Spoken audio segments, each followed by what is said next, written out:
will help educate people as to the things that are occurring, and I hope you take a few minutes to look at it and share it around, and hopefully we can get some changes made. Thanks.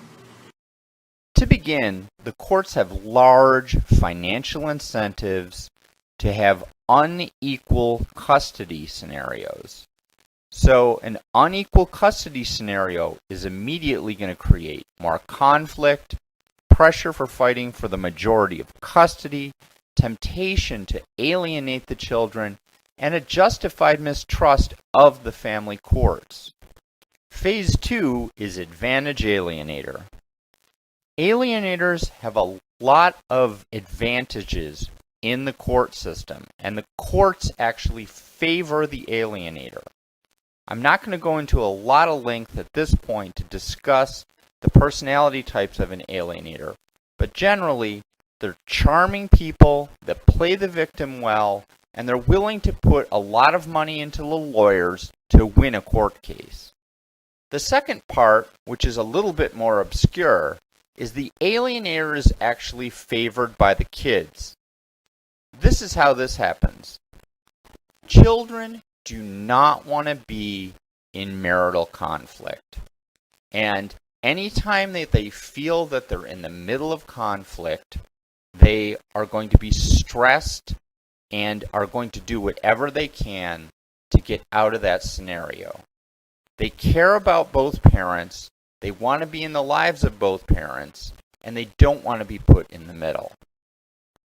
Now, an alienator is very willing to put the child in the middle in order to stress the child out so that the alienator can dominate in the relationship with the other parent. The problem from the child's point of view is escaping the conflict. Even when the child is in the other parent's household with a parent who isn't creating an alienation problem, the alienator, through texting, through phone calls, through interrogation when the child gets back, can keep that same level of stress on that child even when the child is away. And so the child comes to understand that the marital conflict is a function of being with the other parent. And over time, that child's desire to be out of the stressful marital conflict makes the child prefer the alienator and, in very many cases, the abusive parent.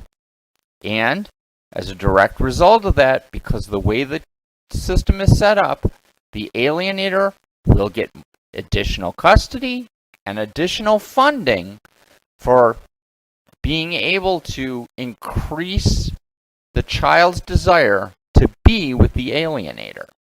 Now, it's important to point out that the conflict that this child is trying to avoid can be created by only one parent. It is seen as conflict between two parents, but it can be created by only one parent. And in many cases, that conflict is then associated with the other parent.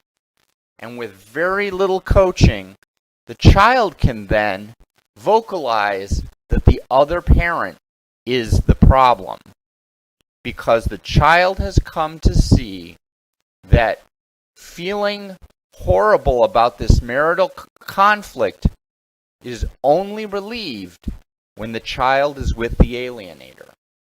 So now we're to phase 3, the crushing of one of the parents. The alienator has used the court system. They've convinced the child that the other parent is the problem, and the other parent is crushed. The increased separation from the kids causes stress, anger, and depression.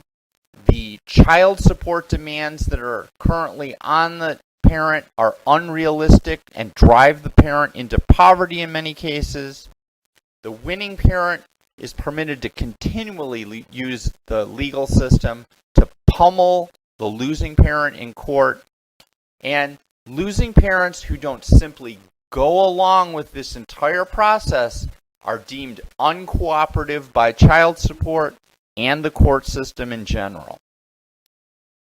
So what are the final outcomes? The final outcomes, like courts are set up, is for there to be a winner and there to be a loser.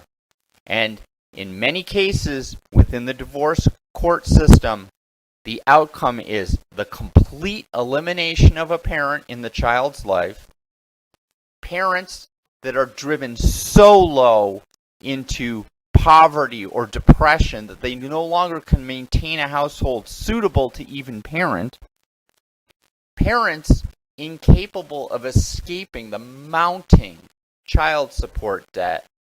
And in a lot of cases that are televised, that are shown in the media, these things end in suicides, murders, child support incarcerations, and a whole host of child of divorce issues like drug overdose, teen pregnancy, teen suicide. And then, of course, the ultimate outcome is completing the cycle. The child grows up learning the system, learning to become an alienator, and learning that using a combination of courts and parental alienation, he or she can crush people in order to make money.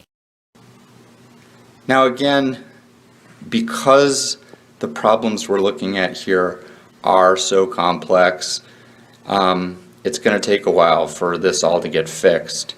And to oversimplify exactly what needs to be fixed is not a simple task. But if we could fix one thing, just make one change that would make a heck of a lot of difference in a lot of these cases, that would be shared parenting. If we can just get on the books a simple law that forces the hands of the courts to say, hey, if there's not abuse going on here, then the custody needs to be split 50-50. That's it. We need those laws in place to force that the judges make that decision out of the gate, and that the judges aren't willy-nilly bouncing custody around because they have that power to do so. So I encourage you to sign petitions for shared parenting.